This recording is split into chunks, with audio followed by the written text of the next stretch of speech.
Vamos lá, então. Boa noite a todas. Bom, se eu parar, é porque eu vim aqui aceitar alguém. Meninas, o que acontece? Eu queria combinar uma coisa com vocês. Nós vamos fechar no domingo a nossa primeira... Quer dizer, no sábado, a gente vai fechar a primeira semana da jornada dos 21 dias. Então, para a segunda semana, a gente já vai trabalhar o empoderamento, a gente vai trabalhar já algumas questões nossas. Hoje, amanhã, sexta, sábado... Não, na verdade, na terça-feira. Sábado, amanhã, domingo é mentoria. Segunda-feira. Segunda-feira a gente vai começar a trabalhar já as nossas questões, porque essa semana a gente vai trabalhar as limpezas, enfim, não que a gente não vá trabalhar a limpeza mais para frente, mas é porque eu vou fazer essa tônica. A gente trabalha as questões, limpa, e a gente vai para um outro passo, limpa, vai trabalhando dessa forma. Então, eu queria pedir às meninas, eu ainda estou na frente do ar-condicionado, aí fica mais complicado ainda. Então, eu quero pedir às meninas, as sagradas, que ainda não fizeram a carta da criança, que façam até sábado. Teve muita gente que falou, eu vou fazer no final de semana, que eu vou ter mais tempo. Mas não deixem de fazer, porque o que eu tive de devolutiva de vocês, das que fizeram, de como acessaram questões internas, dores que não imaginavam que tinham, e recordaram coisas que não imaginavam que iriam recordar. Então, hoje, a gente vai trabalhar a limpeza dessas dores que foram trazidas à tona. Por quê? Porque a gente vai começar agora a trabalhar outras questões. Mas a primeira e mais importante é a gente trabalhar realmente as nossas questões internas. A primeira limpeza, digamos assim. Tá? Então, eu peço a todas aquelas que ainda não fizeram a sua carta, que façam. Por quê? Porque lá na frente a gente vai fazer o banimento dessas cartas, de todas as cartas que a gente fizer, de tudo que a gente fizer, a gente vai queimar no fogo azul de Órion. Então, eu preciso muito que vocês façam os deveres de casa. Deveres não, as tarefas de casa, tá? Luísa, não pode, não pode. Então, é isso que eu estou pedindo para vocês, porque semana que vem vão ter outras tarefas, enfim, e aí a gente acaba acumulando, aí acaba ficando sem graça de não entregar as tarefas, aí acaba não frequentando, não assistindo. Então, vamos tentar fazer isso até sábado, para a gente poder seguir. E eu garanto a vocês que a gente vai fazer, a gente vai limpar, a gente vai passar pelos estágios e vai ficar tudo bem. Tá certo? Então, Tereza está com tambor aí, Tereza? Maravilha. Todas preparadas, armadas. Então, a gente vai começar com um rezo que eu fiz na nossa live de abertura, que foi o rezo das plantadeiras, porque hoje a gente já começa a identificar que nós somos plantadeiras, né? Que a gente já vem falando de algumas questões, trazendo algumas questões para cá, para que a gente possa identificar que nós somos plantadeiras da nova era, plantadeiras da era de Aquário, né? Então, a gente vai fazer primeiro o nosso grito de guerra, que é o plantadeira. Tá bom? Deixa eu descer aqui um pouquinho, para vocês poderem me ver melhor. Tá? Vamos lá? E aí eu vou pedir que, antes que a gente comece a fazer, que vocês sentem-se numa postura confortável, entrem em contato com a respiração de vocês. Se conectem com a respiração de vocês.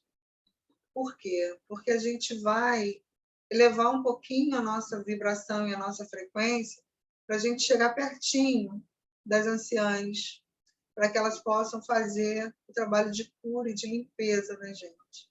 Então, a gente está mentalizando aqui todas as sagradas que estão com Covid, que estão gripadas, que estão com alguma enfermidade de corpo, e vamos limpar as questões que nós trouxemos à tona através das nossas cartas. Tá? A gente só consegue limpar de uma forma efetiva quando a gente traz para o consciente, né? Fica mais fácil de limpar, tá bom? Então, eu vou pedir que vocês fiquem numa postura confortável, respirando aí, que a gente vai começar. Sentar aqui atrás. Só me falem se o som tá legal, se tá bom. Só faz assim. Peraí, deixa eu sentar aqui só um minutinho. Ai, Senhor. Ai.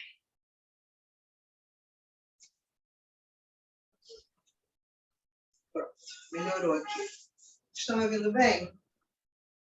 Sim. Ai, então vamos começar.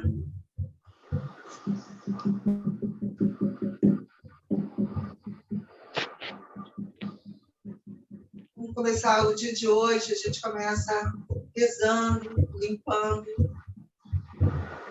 tudo aquilo que não serve mais, tudo aquilo que a gente trouxe até aqui, de crenças negativas que a gente quer limpar,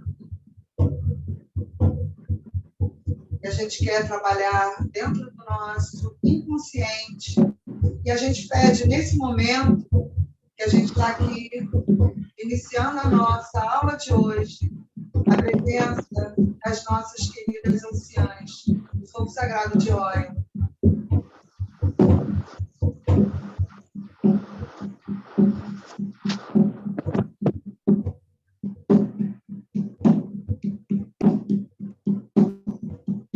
Vamos, Tereza.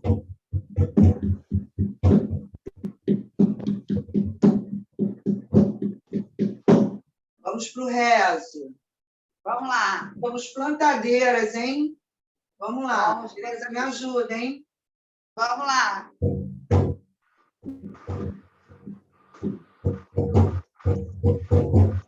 Eu vim do corpo da minha mãe, ela me deu semente boa, nutri meu corpo, se espalha em bênçãos, sou plantadeira de semente boa.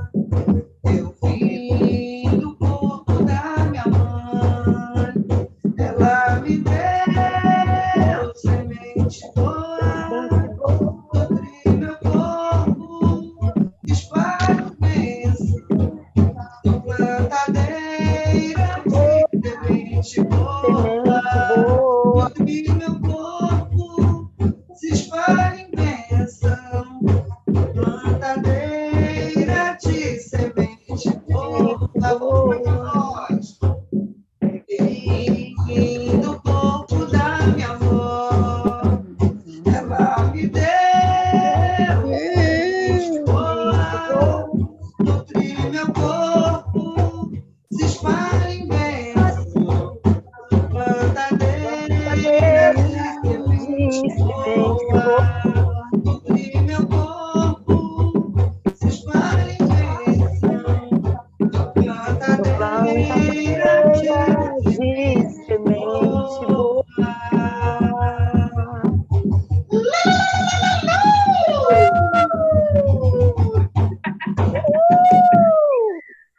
Salve as plantadeiras, salve as aquárias também. Salve, salve. Seja bem-vinda à Era de Aquário.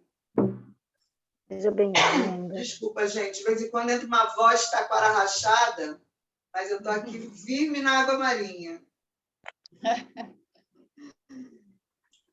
E agora a gente vai fechar o nosso olhinho, vai respirar, e a gente vai chamar a Santa Cura. Santa Cura, que ela cure as nossas dores, que ela cure os nossos medos, que ela cure tudo aquilo que não nos alinha com a nossa proposta encarnatória, com a nossa programação.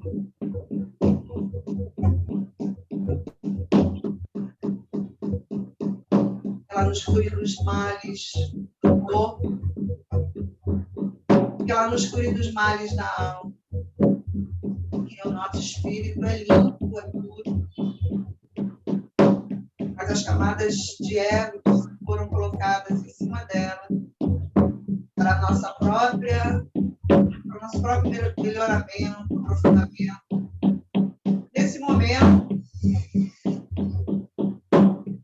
ventos puros de outras estrelas nos dizem que já podemos ir nos limpando essas crenças, essas camadas que não servem mais, pois estamos sendo preparadas para a era de Aquário,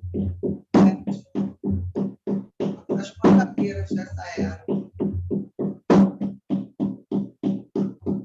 Tanta cura, vem curar toda maldade. Tanta cura, vem curar toda maldade. Tanta cura, vem curar a minha dor. Tanta cura, vem curar a minha dor.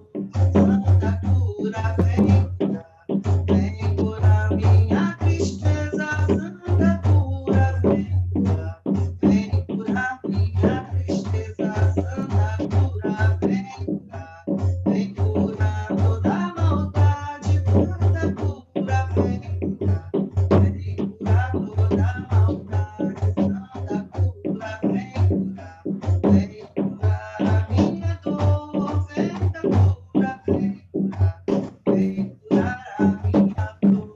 Santa cura, vem curar toda tristeza. Santa cura, vem curar toda tristeza. Santa cura, vem curar a minha raiva. Santa cura, vem curar a minha raiva. Santa cura, vem curar minha tristeza.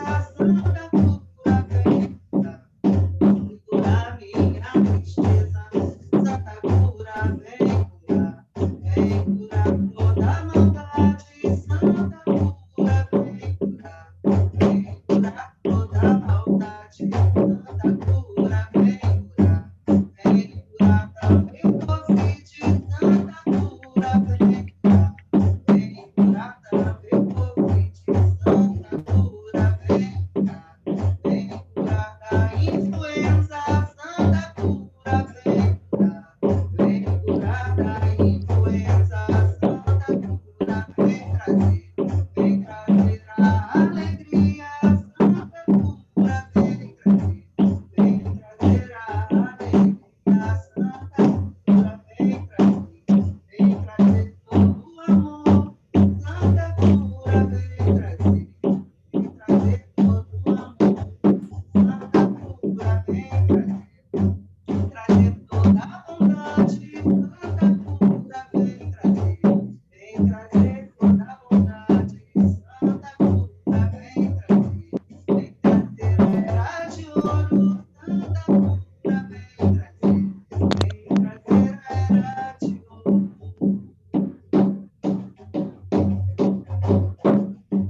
Salve a cura! Salve a cura! Que a cura se manifeste. Salve a cura. Que a cura se manifeste em cada um dos nossos 7 corpos. Que a cura se Que venha a cura para todos nós. agora.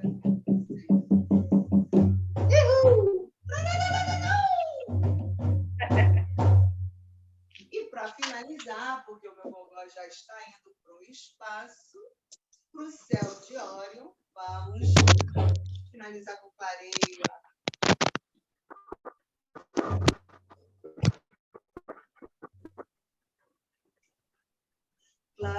Clareia tudo aquilo que eu sou.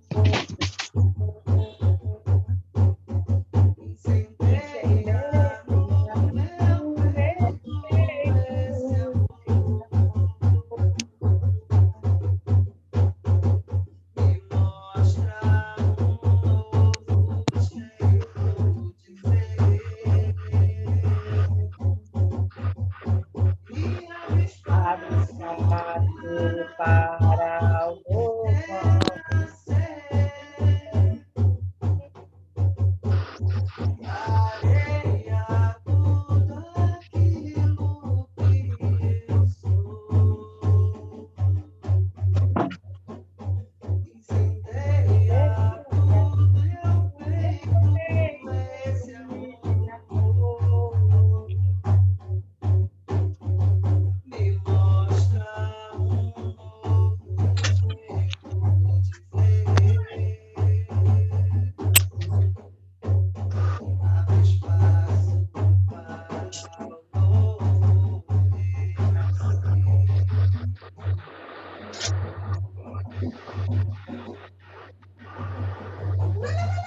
alguma?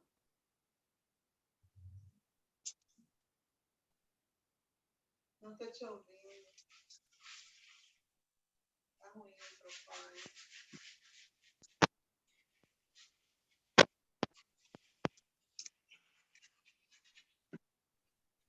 Está sem voz, não estou te ouvindo.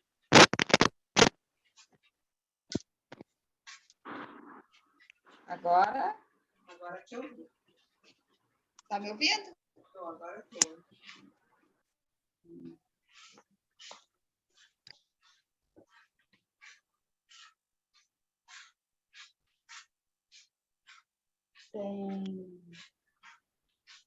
Tá todo mundo me ouvindo?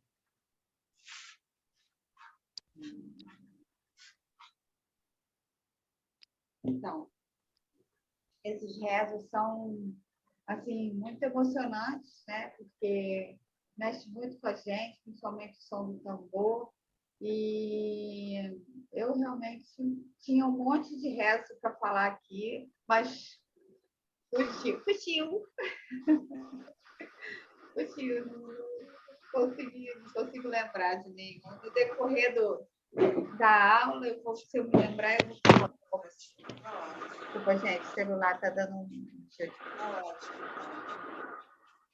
Então, meninas lindas, sagradas, estamos limpas das nossas tristezas, estamos aptos para toda a alegria do universo. Assim é, assim está feito. Dessa forma, podemos começar a nossa aula de hoje. Eu vou para a mesa, né? Porque para mim é melhor. Até porque eu preciso fazer a apresentação para vocês, né?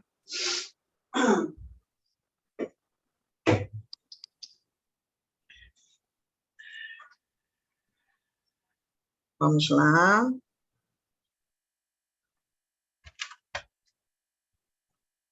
Pronto. Estamos aqui.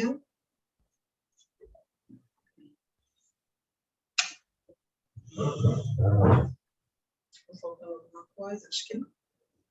Então, vamos lá. Gostaram? Estão. Que bom, que bom. Então, vamos continuar. Tem uma mensagem nova aqui. Pode deixar um aviso no grupo, que assim que terminar a limpeza, a senhora vai receber quem chegou depois. Ih, chegou tarde, Denise. Mas pode. Já voltei. Mas aqui não tinha ninguém pedindo, não. Então, vamos continuar aqui. Eu vou ativar o compartilhamento de tela com vocês, para a gente poder hoje... Nossa aula de hoje a gente vai falar... Vamos lá.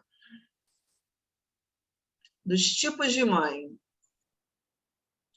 Deixa eu só botar aqui na apresentação. Vamos lá. Olha só, recomendo que vocês fiquem com um caderninho do lado. Lembra do caderninho? Por quê? Porque alguns tópicos que estão aí são importantes serem anotados, porque a gente vai... Pode ser que lá na frente a gente precise lembrar disso, tá? Porque hoje o capítulo de mães ele é tão complexo e tão importante, eu tentei resumir o máximo que eu pude, mas ele é muito complexo e muito importante. Então, eu ia trabalhar os tipos de mãe e já ia trabalhar também nós, né, as mulheres que são as filhas dessas mães. Mas o capítulo de mães ficou muito grande, então eu vou trabalhar as filhas das mães provavelmente no domingo. E aí a gente fecha o capítulo do Patinho Feio, que é gigantesco e muito rico de informações, né? A gente aqui ainda está dentro do Patinho Feio, tá? Porque a gente vai usar a mãe do Patinho Feio, como um estereótipo, tá? Como um arquétipo. Tudo bem? Qualquer dúvida que vocês venham tendo, queiram perguntar, só pode chamar a mãe, aí eu paro, para a gente não ficar com dúvida, não ir até o final com dúvida. Tá bom? Vamos respirar fundo e vamos embora, tá? Então, vamos lá. O que é a mãe interior, né? Embora a mãe da história, no caso, a mãe do patinho feio, né, simbolize a nossa própria mãe exterior, nós temos agora uma mãe interior como legado da sua mãe verdadeira. Ela se trata de um aspecto da psique que atua e reage de modo idêntico ao da experiência da infância de uma mulher com a sua própria mãe. Ela compõe-se não só de experiências da mãe pessoal, mas também de outras figuras maternas das nossas vidas, bem como das imagens da mãe boa e da mãe perversa, exibidas pela nossa cultura na época da nossa infância. O que está querendo dizer aqui nesse da mãe interior? Na verdade, nós construímos uma mãe interior dentro da gente. E vocês vão entender mais na frente por que a gente armazena essa mãe dentro do nosso inconsciente. Aqui a autora fala de psique, e quando ela falar psique, vamos ler nosso inconsciente ou subconsciente. Perdão. Vamos lá, vamos avançar. Mesmo para aqueles cuja mãe tenha morrido fisicamente, ainda há uma cópia da mãe na psique, ou no inconsciente. Essa mãe age, reage e fala igual a mãe da nossa infância. Muito embora a cultura de uma mulher possa ter desenvolvido um raciocínio mais consciente acerca do papel das mães, a mãe interior terá os mesmos valores e ideias a respeito de como a mãe deve ser e agir. Essas condutas que elas atuaram na nossa infância, durante toda a nossa infância. Então, a gente, como se nosso inconsciente criasse uma cópia, clonasse lá nossa mãe ao longo da nossa infância, ela clona e joga lá no inconsciente. Então, essa mãe fica atuando nesse inconsciente, mesmo que você tenha sua mãe física aqui, e mesmo que você não tenha sua mãe física. Você tem uma terceira mãe, que é uma mãe que está lá armazenada, guardadinha lá no seu inconsciente. Para Jung, esse emaranhado todo é chamado de complexo materno. Ele se trata de um dos aspectos centrais da nossa psique. É importante reconhecer a condição, reforçando certas características, corrigindo algumas, erradicando outras, e começando tudo de novo, se necessário. Ou seja, aquela mãe que é criada lá na psique, né, no nosso inconsciente ou subconsciente, ela sofre também alterações ao longo do tempo. Ou seja, a gente vai criando, agregando, retirando, modificando ao longo da nossa vida enquanto adultas. E essa mãe vai refletindo na gente e a gente vai refletindo com o meio. Tá? E aí a gente vai analisar os atributos da mãe pata, tá? Ela é, ao mesmo tempo, uma mãe ambivalente, uma mãe prostrada e uma mãe sem mãe. Então, a gente tem dentro da nossa rede, né, do nosso psique, nós temos 3 tipos de mãe. Ou ela é uma mãe ambivalente, ou ela é uma mãe prostrada, ou ela é uma mãe sem mãe. Com o exame dessas estruturas maternas, a gente pode começar a avaliar se o nosso complexo materno interior sustenta ou se ele está precisando de um ajuste há muito atrasado. Vamos começar a analisar isso, né? E aí a gente começa falando dessa mãe ambivalente. Na nossa história, ou seja, na história da patinha, do patinho feio, a mãe pata é isolada à força dos seus instintos. É tratada com escárnio por ter um filhote diferente. Ou seja, quando a mãe pata apresenta seu filho para a sociedade, as pessoas falam, nossa, mas que filho feio que você tem. Nossa, ele é muito diferente da gente. Nossa, e aí ela se sente dividida nesse momento emocionalmente e acaba o quê? Prostrada. Ela desiste de manter firme a diferença do patinho, ou seja, ela não defende esse patinho com unhas e dentes. Ela vai deixando que a sociedade, que o meio, que a comunidade dela fale mais alto do que a força selvagem dela como mãe. e começa ela desiste de manter firme, a diferença do patinho, que começa a prejudicar a segurança da mãe na própria comunidade, e ela abaixa a cabeça e mergulha. A mãe que vivia num ambiente a mãe que viva num ambiente semelhante vai tentar moldar a sua filha para que ela haja de modo conveniente no mundo objetivo, para evitar retaliações ou até mesmo pela segurança sua e de seu filho. Lembra que a gente falou? Fecha a perna cruzada, fala baixo, mulher não fala palavrão. Tudo isso é um ajuste comportamental oriundo dessa sociedade patriarcal que dita as regras, diz para a gente como a gente tem que se comportar. Quando a mulher tem essa imagem da mãe ambivalente na sua própria psique, ela pode se descobrir com medo de se firmar ou de firmar uma posição, de exigir respeito, de afirmar o seu direito a fazê-lo, de aprender, de viver do seu próprio modo. Quando eu pedi que vocês anotassem, eu queria que vocês tentassem ver se conseguem se identificar, seja no arquétipo da mãe, seja no arquétipo da filha que é criada por essa mãe. Tá? Isso é importante a gente conseguir identificar.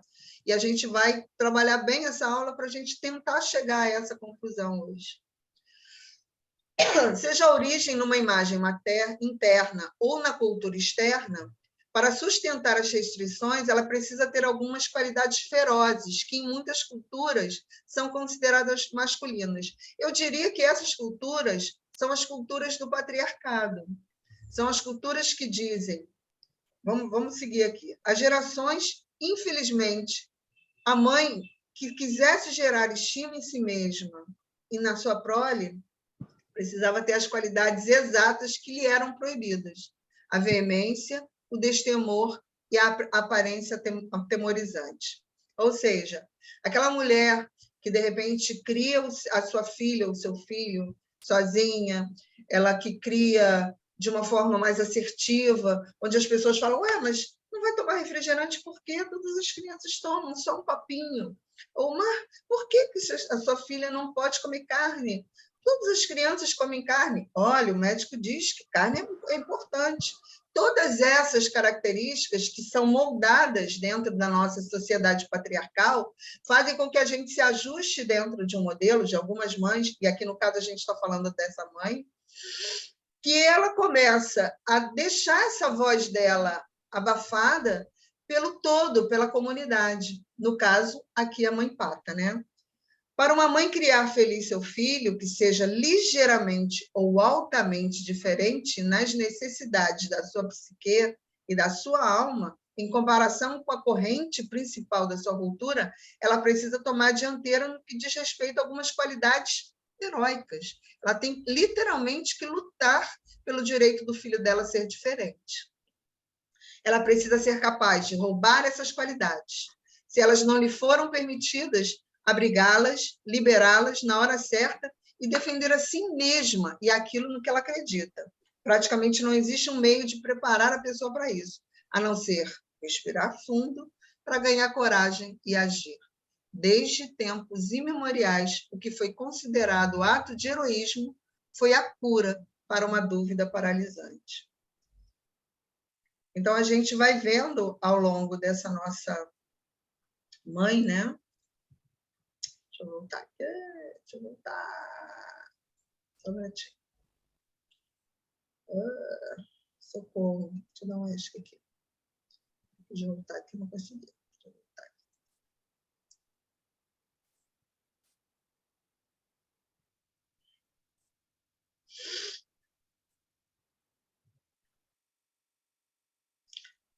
Bom, a gente falou aqui da mãe ambivalente, né? Quando a mãe tem essa imagem, seja a origem numa imagem interna ou costura interna, elas são consideradas masculinas, né? A gente fala aqui que, infelizmente, a mãe que quisesse gerar em si mesma ou em si ou na sua prole precisava ter as qualidades exatas que lhe eram proibidas: a veemência, o destemor e a aparência. Tá, vamos lá. E aí a gente chega a uma conclusão, que essa mãe não aguenta mais a perseguição ao filhote que ajudou a pôr no mundo. E o que mais esclarecedor ainda é o fato dela não conseguir mais tolerar o tormento a ela imposto pela comunidade quando ela tenta proteger o seu filho diferente. E assim ela desiste. Ela exclama para o patinho que preferia que ele desaparecesse. E o filhote, torturado, foge. Quando uma mãe desiste, isso significa que ela perdeu o sentido de si mesma. Ela pode ser uma mãe perseverante, mente narcisista, que se sente no direito de ser criança também. É mais provável que ela tenha sido isolada do self selvagem e que tenha entrado em prostração, forçada por alguma ameaça real de ordem psíquica ou física. Ou seja, essa mãe prostrada talvez tenha sido também, pela sua própria mãe, aprisionada, né? Tirada os seus instintos selvagens, né? E aí ela é como se fosse um gato sem garras, um animal sem garras. Ela fica sem defesas. Quando as pessoas caem prostradas, geralmente caem em um desses 3 estados emocionais. Ou na confusão, ou na agitação, quando tem a impressão de que alguém sente uma solidariedade adequada pela sua aflição, ou abismo, uma reencenação emocional das antigas feridas, muitas vezes frutos de uma injustiça inexplicada e não corrigida, perpetrada contra elas ainda quando elas eram crianças. Ou seja, as mães psíquicas são reflexo dessas mães que repetiram um padrão do passado. O meio para forçar a prostração de uma mãe consiste em dividi-la emocionalmente. O método mais comum, desde sempre, foi o de forçar a mãe a escolher entre o amor ao filho e o medo do mal que a comunidade possa infligir a ela e ao seu filho se ela não respeitar as normas. Em várias épocas, houveram costumes diferentes no mundo inteiro que ditavam que não se podia permitir à mulher amar quem amasse e do modo que desejasse. Isso a gente vê ao longo de toda a história, né? As mulheres que foram mais ousadas, digamos assim, elas foram rotuladas prontamente. Ou é a bruxa, ou é a puta, ou é a mulher macho. Então, quando a mulher tenta botar os seus instintos para fora e defender aquilo que ela acredita, ela é tolhida na sua força. E aí ela se torna uma mãe prostrada. Ela se torna uma mulher prostrada e uma mãe prostrada. E aí a gente fala aqui rapidamente do pai, né? As gerações, as mulheres aceitaram o papel de legitimação como seres humanos através do casamento como um homem. Ou seja, a gente ouviu das nossas avós, bisavós, que a gente só poderia ter um filho se a gente tivesse um marido, que a gente só poderia perder a virgindade com o nosso marido. Ou seja, eles pegaram a nossa sexualidade, que é a força da mulher selvagem, é a nossa sexualidade, né? O chakra básico, onde armazena o chakra básico e o chakra esplênico. São 2 chakras que armazenam a nossa energia. E o chakra básico armazena a nossa energia vital, a nossa força de criar a vida. Então, imaginem a força que tem essa energia.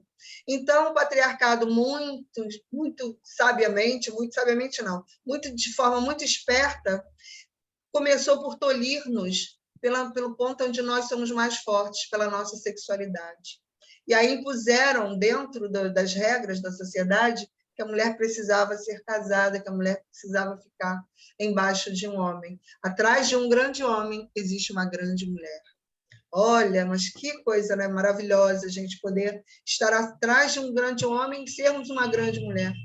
Então, a gente foi colocada dentro dos bloquinhos, dentro de um quadrado, e tivemos que nos enquadrar. E aquelas mulheres que não conseguiram, elas se tornaram mulheres prostradas. Elas estiveram de acordo com a ideia de que o ser humano pudesse não ser aceitável, a menos que um homem dissesse o contrário. Sem essa proteção masculina, a mãe é vulnerável. É irônico que na história do Patinho Feio, o pai seja mencionado apenas uma vez. Ela se queixa do pai na sua prole. Aquele safado não veio me visitar uma vez sequer. Lá na história a gente leu sobre isso. Então, há muito tempo na nossa cultura, o pai, por infelicidade ou pelo motivo que seja, foi incapaz de ser ajuda a quem quer que fosse. E o que é mais terrível, a si mesmo, ou não se dispôs a isso. Seria fácil afirmar que, para inúmeras meninas selvagens, o pai foi um homem prostrado, apenas uma sombra que pendurava a si mesmo e ao seu casaco no armário todas as noites. A maioria de nós tivemos uma educação materna, fomos criadas pela nossa mãe. Isso ainda foi nos relegado, né? Que dentro desse casamento, ao pai cabia o sustento da casa e à mãe a educação dos filhos, né? Quando uma mulher tem um construto de mãe prostrada dentro da sua psique ou da sua cultura, ela é indecisa quanto ao seu valor. Ela questiona o seu valor, né? Ela pode considerar que as escolhas entre cumprir exigências exteriores e as exigências internas são questões de vida e morte. Ela se torna uma mulher muito indecisa. Ela pode se sentir como uma pária, atormentada, que não se encaixa em nenhum lugar, o que é uma sensação relativamente normal para uma mulher diferente. Mas o que não é normal é ficar sentada, chorando, sem fazer nada. Devemos nos levantar e sair à procura do lugar a que pertencemos. Para quem é diferente, é sempre esse o próximo passo. E para uma mulher com uma internalização da mãe prostrada, esse passo é vital. Se a mulher tiver uma mãe prostrada, ela deve se recusar a se tornar outra mãe prostrada para si mesma, porque ela vai repetir esse padrão com seus filhos, com quem quer que seja educada por ela. Tudo bem até aqui, meninas? Tudo bem. Estamos respirando, estamos compreendendo. Sim. Alguma dúvida até aqui? Não. Não.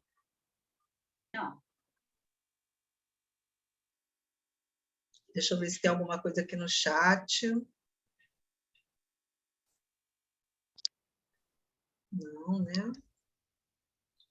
Show. Perfeito. Vamos continuar, então. E aí tem a mãe criança e a mãe sem mãe. A mãe pata, como podemos ver, é muito simplória e ingênua. É o tipo mais comum de mãe frágil, é de longe o da mãe sem mãe. Na história, aquela que insiste tanto em ter filhotes acaba rejeitando seu filho. Existem muitos motivos para que uma mãe psíquica ou concreta haja dessa forma. Pode ser que ela própria seja uma mulher sem mãe. Ela pode ser uma dessas mães frágeis, psiquicamente muito jovens ou muito ingênuas.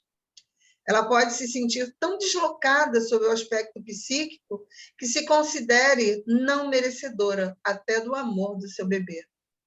Ela pode ter sido tão torturada pela família e pela cultura que não se consiga imaginar digna de chegar aos pés do arquétipo da mãe radiante que acompanha cada nova geração. Não há como escapar. A mãe precisa receber a atenção materna para dar atenção à própria prole. Vocês entendem como a gente duplica, né, os padrões? Em que sentido que a gente começou lá atrás a falar, né? Que a gente duplica, que a gente repete os padrões das nossas ancestrais? Por quê? Porque a sua avó repetiu o padrão da sua bisavó, a sua mãe repetiu o padrão da sua avó, você repete o padrão da sua mãe. Claro que não é todas as vezes como a gente vai ver aqui na frente, tá?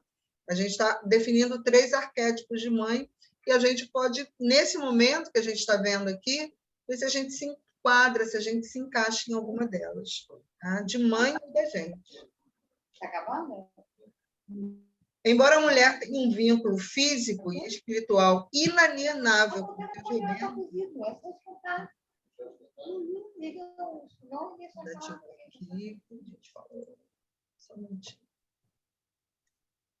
voltar aqui.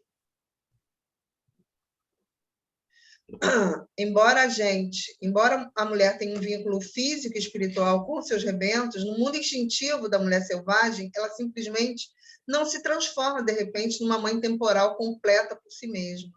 É provável que a mulher que tem um construto de mãe-criança ou mãe sem mãe na sua psique, ou que veja essa imagem ser glorificada na sua cultura e mantida no trabalho e na família, sofra de pressentimentos ingênuos, de uma falta de experiência e, em especial, de uma redução da sua capacidade instintiva para imaginar o que irá acontecer daqui a algum tempo. Uma mulher com uma mãe criança interna assume a aura de uma criança que finge ser mãe. Nesse estado, tem muitas vezes uma atitude indiscriminada de vivas a qualquer coisa, uma espécie de atenção maternal exagerada que a leva a querer fazer e ser tudo para tudo e para todos. Ela não é capaz de orientar e apoiar seus filhos, mas como as crianças da fazenda, da história do patinho feio, que sentem uma alegria intensa por ter um animalzinho em casa, mesmo sem saber cuidar deles, a mãe criança acaba deixando o filho maltratado e em péssimas condições. Sem que o perceba, a mãe criança tortura o seu filho com diversas formas de atenção destrutiva, e, em alguns casos, com a falta de atenção. Né? Olha, ela queria tanto, ela chocou aquele filho.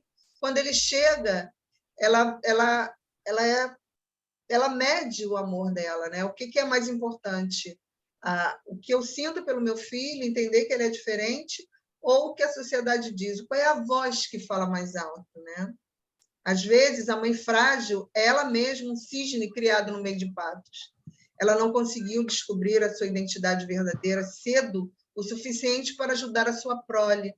Mais tarde, quando a sua filha se depara com o enorme mistério da natureza selvagem do feminino na adolescência, a mãe também se descobre em meio a crises de solidariedade e a impulsos típicos de cisne.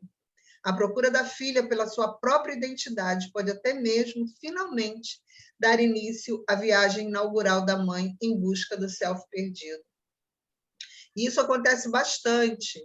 Naquele momento em que a filha cicla pela primeira vez, no caso dessa mãe, né, ela se identifica com aquela criança que está nascendo para um novo ciclo, e aí ela se propõe a crescer junto com ela. Né? Ela se propõe a também fazer esse amadurecimento junto à filha. Aí cria-se, nesse ciclo, de repente, um momento de cumplicidade, um momento de amizade entre as duas, pelas duas se identificarem no mesmo padrão. São essas coisas que podem dar errado quando a mãe é isolada da sua própria natureza instintiva. Mas calma, exige remédio para tudo isso. E aí a gente fala também da mãe forte. A mãe forte tem uma prole forte. O remédio está em obter cuidados de mãe para a nossa própria mãe interna. Isso se obtém com mulheres reais, num mundo objetivo, que sejam mais velhas, mais sábias e que, de preferência, tenham sido temperadas com o aço. Bom, vamos falar sobre isso rapidamente. O que a autora está querendo falar aqui? Ela fala o seguinte, que nas culturas antigas, as mulheres, quando elas ingressavam nesse ciclo de serem mães, elas eram cercadas e orientadas pelas mães mais velhas da tribo, pelas anciãs, que lhe passavam todas as orientações necessárias, como cuidar do seu filho, como a questão psicológica, como a questão da sociedade. Então, ela era orientada em todos os passos e momentos do crescimento do seu filho, da sua prole. E o que foi acontecendo ao longo do tempo? Essa cultura foi sendo deixada, né, para trás pela própria tomada do patriarcado na nossa sociedade, né? E aí o que foi acontecendo? A mulher teve que inverter o seu papel, né, em diversos momentos e de diversas formas. Muitas vezes essa mãe não tem a sua mãe do seu lado, não por uma questão física, geográfica, e ela é obrigada a criar essa filha sozinha, sem ter a experiência e o cuidado de uma anciã ao seu lado. Então, nesse momento, o que a autora fala, o mais próximo hoje que se chega disso é o famoso chá de bebê, onde existe uma troca de informações muito superficiais, mas que não ajudam e não coadulam em nada aquela mãe que vai se iniciar para um novo momento. Então, elas se tornaram calejadas, as anciãs, né, que ensinam, que são as mães, as tias, as avós, que podem, eventualmente ou efetivamente, acompanhar essa nova mãe, né? Elas se tornaram calejadas por terem passado por tudo que passaram. Independente do custo, mesmo agora, os seus olhos veem, os seus ouvidos ouvem, as suas línguas falam e elas são gentis. Os relacionamentos entre mulheres, sejam elas da mesma família, de sangue ou homogêneos, seja um relacionamento entre analista e analisando, entre mestre e aprendiz ou entre espíritos afins, são todos relacionamentos de afinidade da maior importância. Então, através do Sagrado Feminino, a proposta é que a gente resgate essa afinidade, essa amizade. Porque o que a gente ouve hoje, né, são as mulheres competindo, né, são as mulheres que não observam o sucesso de uma outra mulher com alegria. Elas não, é como se elas não estivessem dentro de uma mesma tribo, elas não se sentem na tribo das mulheres. A partir do trabalho com o Sagrado Feminino, eu aprendi a vibrar com cada vitória das minhas amigas, daquelas mulheres que estão no meu círculo. E quando você vibra, você sente empatia e a vontade de ajudar aquela mulher que está num passo ou num momento anterior ao seu.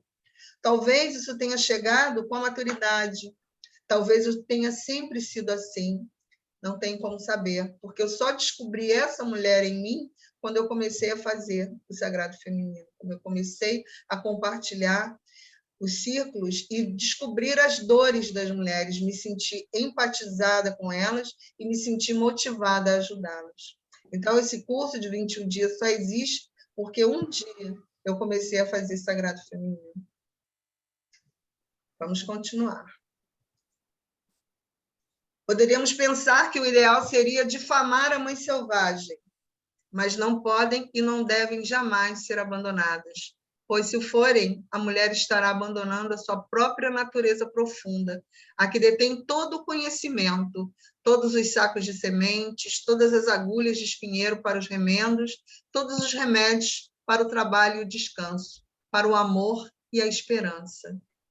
Em vez de nos desapegarmos da mãe, estamos procurando uma mãe selvagem. Não vivemos e não podemos viver separados dela. Nosso relacionamento com essa mãe da alma deve girar sempre, mudar, transformar-se. Este é um paradoxo. Essa mãe é a escola na qual nascemos, a escola na qual aprendemos, a escola na qual ensinamos, tudo ao mesmo tempo e pelo resto de todas as nossas vidas. Quer tenhamos filhos, quer não, quer cuidemos do jardim, das ciências, das tormentas da poética, sempre nos depararemos com a mãe selvagem em nosso caminho e para qualquer lugar. E é assim que deve ser. Ou seja, bom, vamos concluir aqui para a gente poder abrir para a gente conversar sobre isso. Da mulher que realmente passou por uma experiência com uma mãe destrutiva na própria infância, esse período não pode ser apagado, mas ele pode ser atenuado. Ele pode não ser suavizado, mas pode agora ser reconstruído com firmeza e da forma correta. Desde o começo dos nossos 21 dias, nós estamos falando de reprogramação. O primeiro passo para a cura é a identificação. O segundo passo é a reprogramação. E entre esse espaço, entre a identificação e a reprogramação, existem os exercícios, que é o que a gente vai trabalhar ao longo desses 21 dias. A gente vai criar hábitos para que a gente possa trabalhar e reprogramar essa mãe interior, tá bom? Não é a reconstrução da mãe interna que é tão assustadora, mas o medo de algo de essencial que tenha morrido naquele período, algo que nunca vai ser ressuscitado, algo que não recebeu alimento e proteção, pois, em termos psíquicos, era a nossa própria mãe que morreu. Tranquilizem-se, vocês não estão mortas, não sofreram danos letais. Como a natureza, a alma e o espírito têm recursos espantosos. À semelhança dos lobos e de outras criaturas, a alma e o espírito conseguem sobreviver com muito pouco e, às vezes, passam muito tempo sem alimento. Esse é o modelo psíquico e a esperança para aquelas que tiveram pouco ou nenhum cuidado materno, bem como para aquelas que sofreram os cuidados torturantes. Embora a mãe, de certo modo, esteja acabada, muito embora não tenha mais nada a oferecer, os rebentos irão se desenvolver, crescer, ser independentes e, ainda por cima, brilhar. Pois, como eu falo sempre, nós nascemos para brilhar.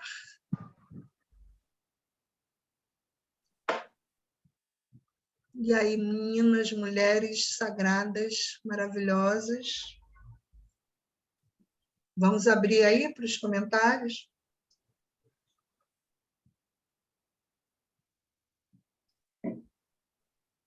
Ou ainda estão digerindo aí?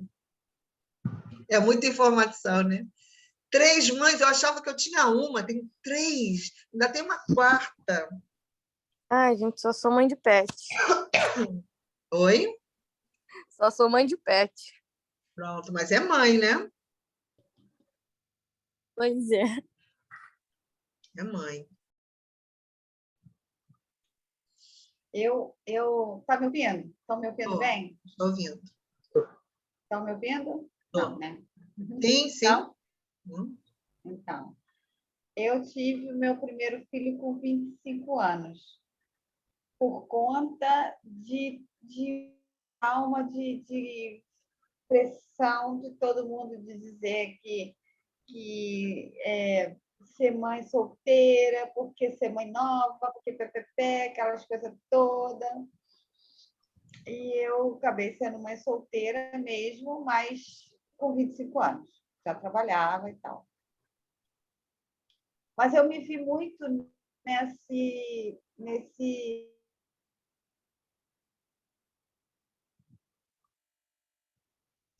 Ih, congelou? Volta, tipo, Tereza. Eu ia perguntar se era só para mim, porque eu para mim congelou queria ter também. o meu filho foi quisto, mas quando eu tive ele, no momento que eu soube que eu estava grávida, eu não sabia o que fazer. E eu não tive essa orientação de saber, né, da ânsia, que diz assim, não, vamos por aqui, o caminho é esse e tal. Não, porque a minha mãe, em vez de me ajudar, propôs a mim.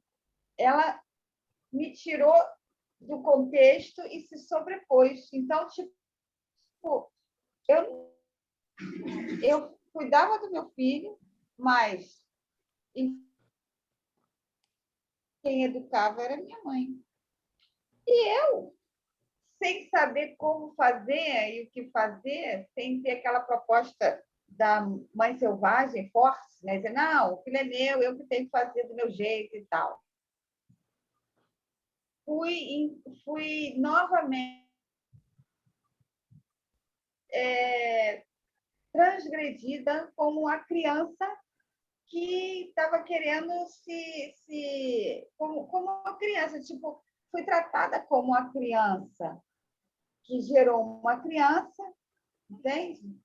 E aí, e que não tinha nada não tinha condição, como que assim que vai ter condição? Você nunca teve filho? Deixa que eu que sei, que eu tive vocês 3, né? E aí, assim, o meu filho mais velho foi assim. Depois, 3 anos depois, eu fiquei grávida do meu filho mais novo. Aí, não. Aí, eu ainda fiquei insegura porque eu trabalhava fora, porque sempre gera culpa. Mas eu já estava mais forte, eu já sabia mais que caminho tomar, qual atitude tomar, como tomar, o que falar, o que fazer, por onde caminhar, né? Por que brigar. E mesmo assim,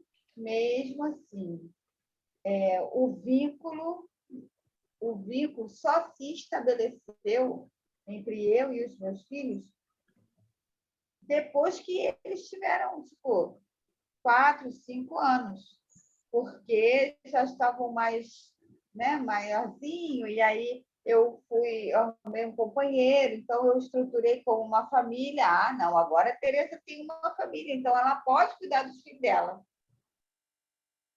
Entende como é que é esse arquétipo? Muito difícil. E hoje eles estão grandes e tal, e nós somos mãe e filhos, mas somos também amigos, muito mais amigos, tanto hoje que a gente escuta da minha mãe assim: ah, você nem parece mãe dos teus filhos. Depende do que ela entende como mãe. Entende? Eu desconstruí aquela mãe toda que eu não queria ser, que era o que ela era para mim.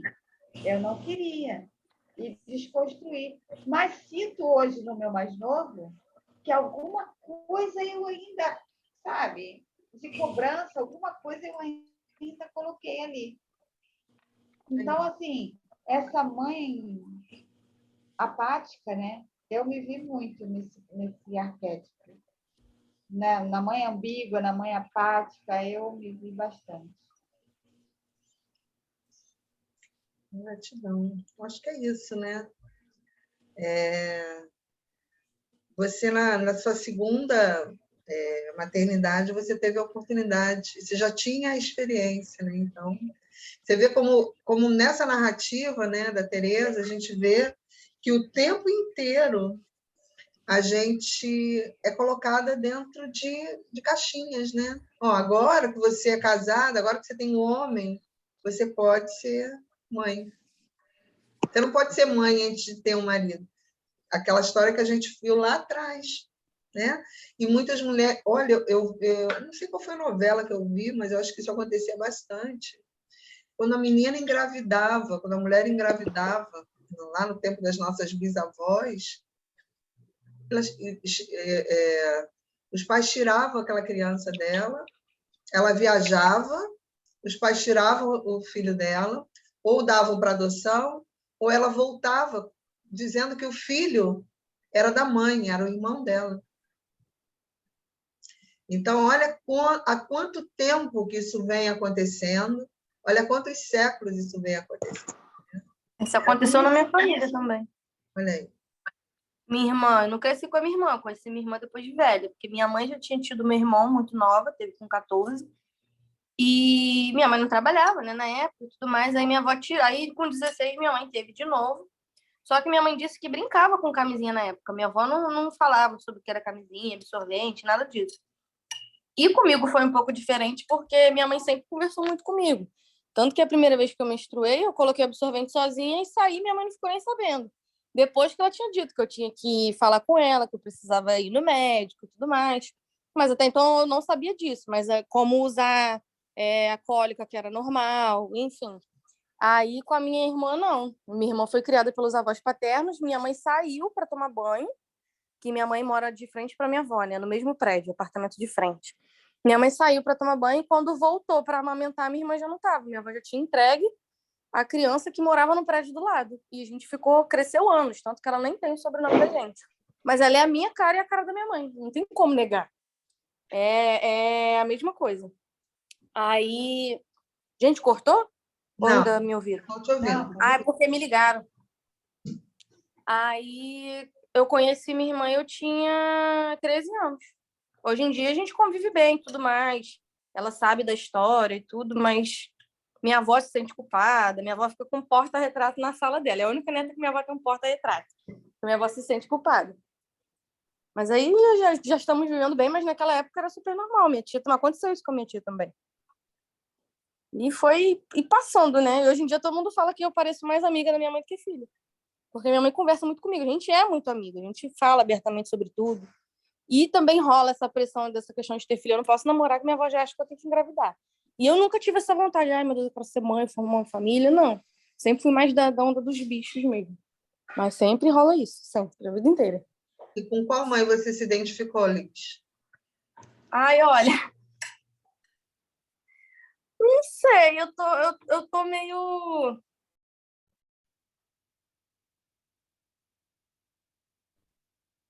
Será que é a mãe criança?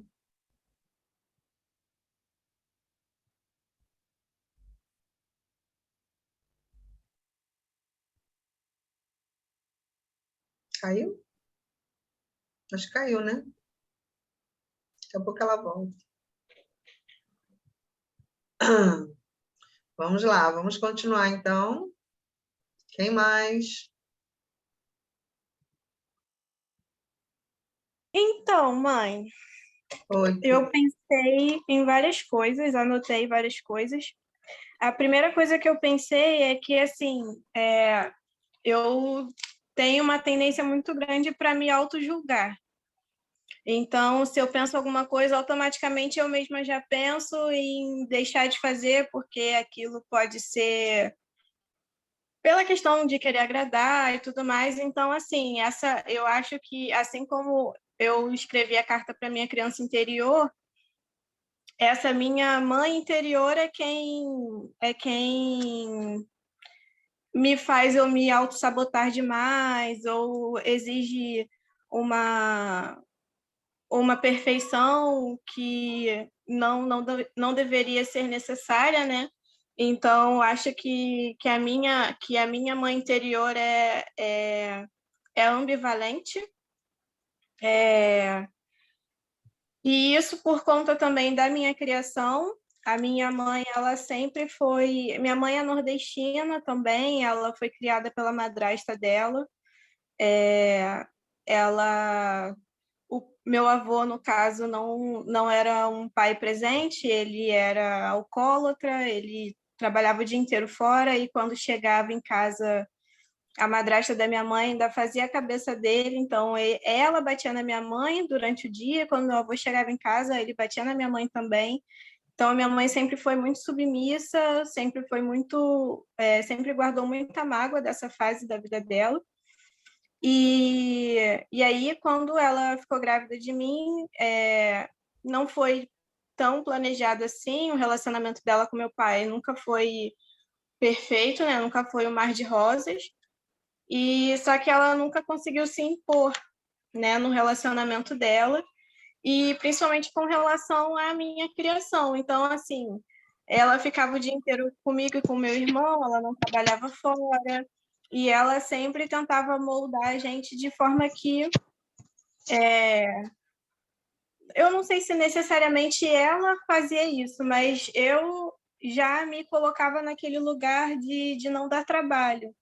E aí eu sinto que essa mãe foi a que mais eu me identifiquei, né? A mãe de tipo assim, fica quietinha, seja educada, não dê trabalho, tire notas altas, para você não ser um mau exemplo, para você não ser mal vista. E isso foi uma coisa que até recentemente, quando eu me separei no meio do ano passado e voltei a morar com ela, eu toquei bastante nesse assunto, porque assim, essa questão que a gente falou, que a senhora falou, quando a gente começa a se abrir para esse caminho e acaba que a mãe começa a se unir com a filha para buscar isso também, eu queria muito, muito, muito que ela fizesse isso comigo, só que ela é muito fechada para muitas coisas. Então, já convidei várias vezes ela para ir no círculo, ela não se interessa, eu não sei se ela tem medo, claro que provavelmente não é o momento dela ainda, mas assim, ela ainda ela é muito muito fechada para isso. Mas eu queria muito, muito mesmo. E aí, ao mesmo tempo que eu queria, e eu tento conversar sobre isso com ela, eu também tento não impor muito a informação, porque eu sinto que ela acha como se eu tivesse querendo saber mais do que ela. E aí eu tento, tipo, dar algumas ideias e tudo mais, mas, assim, sem falar muito para não querer ultrapassar o lugar dela de mãe, eu querer ser mãe dela. Então, assim, a gente tem tido um relacionamento melhor agora, mas eu tomo muito cuidado com o que eu tenho que falar com ela, porque eu não tenho muita abertura para conversar sobre muita coisa. Eu tenho vergonha de conversar com ela, tipo, sobre sexo ou sobre namorar, essas coisas assim, eu não tenho muita facilidade para lidar com ela, não. Eu sinto que eu estou sendo julgada se eu for falar sobre isso com ela. Então, eu acho que essa é a mãe que eu mais me identifiquei mesmo. Entendi. Mas foi bom identificar essa mãe? É bom, não é, né? Não é, tanto que, assim, essa questão de decidir se vai ter filhos ou não, essa é como se eu quisesse...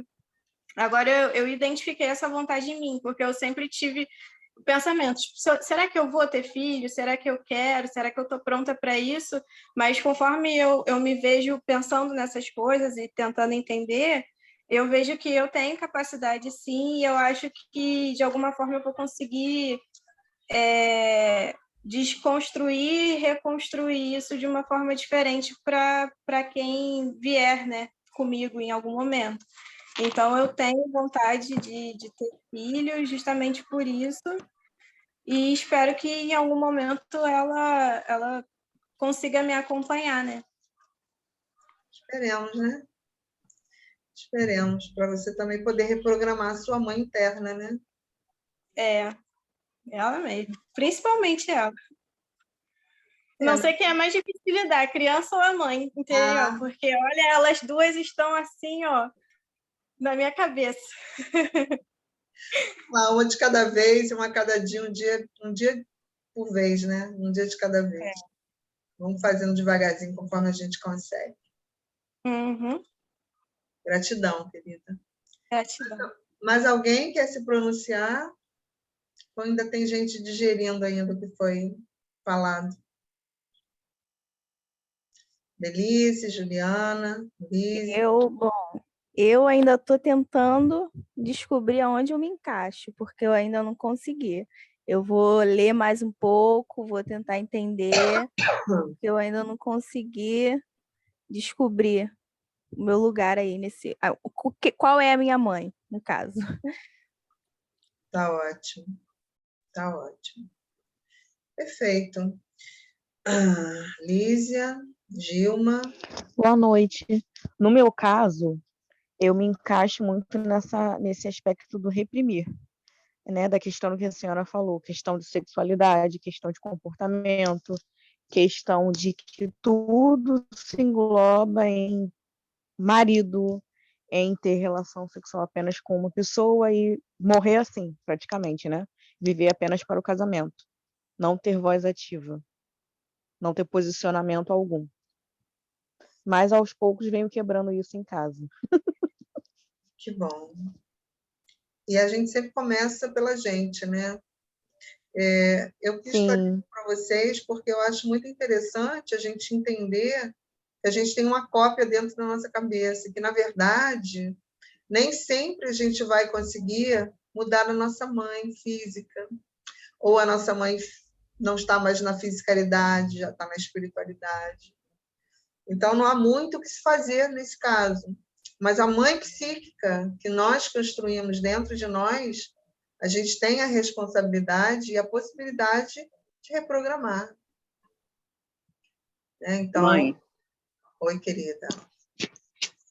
eu tenho assim dificuldade um pouco até de me identificar, porque, como a senhora sabe, a minha mãe foi uma mãe muito dominadora. Meu pai saía para trabalhar, deixava a casa, tudo com ela, criação dos filhos e construção de casa, tudo. Minha mãe fazia tudo. Meu pai só tirava o dinheiro do cigarro e da passagem. O resto, ela administrava uma casa e a educação dos filhos. Mas, assim, ela sempre foi muito matriarcal nesse caso, né? Mas não sei nem lhe explicar, porque tinha que ser o que ela queria, entendeu? Então, quando eu tive meu filho, eu não quis ser a mãe que ela foi, entendeu? Por quê? Porque eu dei meu filho o espaço para ele poder chegar a mim, entendeu? De ser meu amigo, de não ter vergonha, de assim, eu poder ajudá-lo, entendeu? Mas também tinha aquele meu lado criança. Eu e ele tinha momentos que a senhora não sabia se dizer se eu era mãe ou era criança, igual a ele, entendeu? Eu trabalhava de segunda a sexta, final de semana era todo dele. Não queria saber. De manhã, meu final de semana começava com ele às 8 da manhã, eu terminava no domingo à noite. Mas eu procurava dar toda a atenção a ele. Cobrava como mãe, mas dava atenção a ele. Coisa que minha mãe não fazia, minha mãe não brincava, minha mãe não passeava, entendeu? Ela era muito dominadora, assim, desse jeito. Mas não era nossa amiga. Eu não tive uma mãe amiga.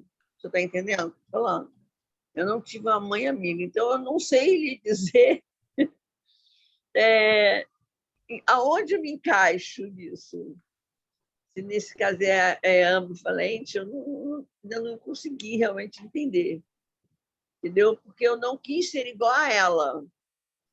Você está entendendo? Entendi. Pelo que eu passei, quando ela era criança, porque eu fui criada assim, criança não tem espaço, criança não se mete em conversa de mais velho.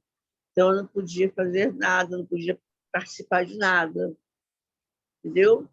Então, eu só via as coisas acontecerem, né? E se mudava de Madureira para Encantado, viemos para Ricardo. Eu vim de uma família Queiroz, né? Conhecida em Madureira, mas assim era toda ligada a jogo, a família meio complicada, e acabou sem nada, a família acabou sem nada, e nós viemos para Ricardo. Aí aqui ela dominou a situação, entendeu? Ela saiu de mãe submissa, nesse caso de filha submissa, à vontade da mãe dela, entendeu? E aqui, quando ela veio para Ricardo, ela dominou. Ela dominou o que ela tinha que dominar, que eram os filhos. Eu acho que, de repente, era aquela vontade que ela tinha de fazer, né, quando era mais nova, quando nós éramos menores, e não pôde. Né? Então, ela só conseguiu tomar as rédeas da família aqui, Ricardo. Sim, sim. E eu fui o contrário. Deu para entender mais ou menos? Sim, com certeza. Né? E a gente vê nos relatos, né? Muitas vezes uma atitude da mãe que a gente não concordou, que a gente não concordava, e que a gente tentou fazer diferente, né? Então, nós tentamos. Isso. Né? E apesar de toda a culpa, né? Nós fomos criadas com culpa, né? Criamos nossos filhos com muita culpa, né? Aliás, até hoje, nós vivemos numa sociedade que oprime muito as mulheres, né? Ainda hoje, com tudo conquistado, ainda existe. Se ainda existe feminicídio, é porque ainda existe homens que acreditam que são mais fortes e mais poderosos do que mulheres, né? Então, a gente está construindo esse caminho, e esse caminho de libertação, ele perpassa por a gente se alinhar com essa criança, a gente se alinhar com essa mãe interna, e a gente descobrir a mulher selvagem dentro da gente. E essa mulher selvagem dentro da gente, ela vem com toda essa potência, né? Aliado ao conhecimento. Né? E é muito bacana, né? As meninas que estão aqui, com certeza, já crescerão de uma forma... Crescerão não, amadurecerão de uma outra forma. Né? E nós, aqui como anciãs, né? A gente pode compartilhar o nosso conhecimento, tentar, nesse momento, né, da história, aconselhar, né? Ensinar, apontar alguns caminhos, porque a gente está fazendo esse trabalho de cura da gente, né? Curando esse nosso feminino, curando essa mulher, trazendo essa mulher selvagem à tona, para que a gente possa curar também.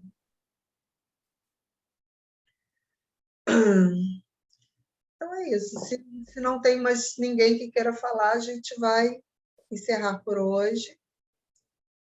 E amanhã a gente pode... Vocês vão ficar aí com as suas anotações, com seus pensamentos. E amanhã a gente vai ter tira dúvidas, mentoria, a gente vai poder falar do que a gente quiser, enfim, a gente pode falar sobre a aula de hoje, pensar, refletir, ver se sonhou alguma coisa, o que a mente trouxe para a gente, e a gente chegar juntas a alguma conclusão, pelo menos por hora, né? Tudo bem? Tudo. Então, tá ótimo. Então, eu desejo a todas uma boa noite. Boa noite a todas também. Possa se ver aqui. Boa noite, Até bom amanhã. descanso a Amanhã. todos. Tchau, boa noite, até amanhã. Até amanhã, sagradas. Tchau. Amanhã. Tá ótimo. Um beijo. Tchau, tchau, beijo. Beijo. Tchau, tchau.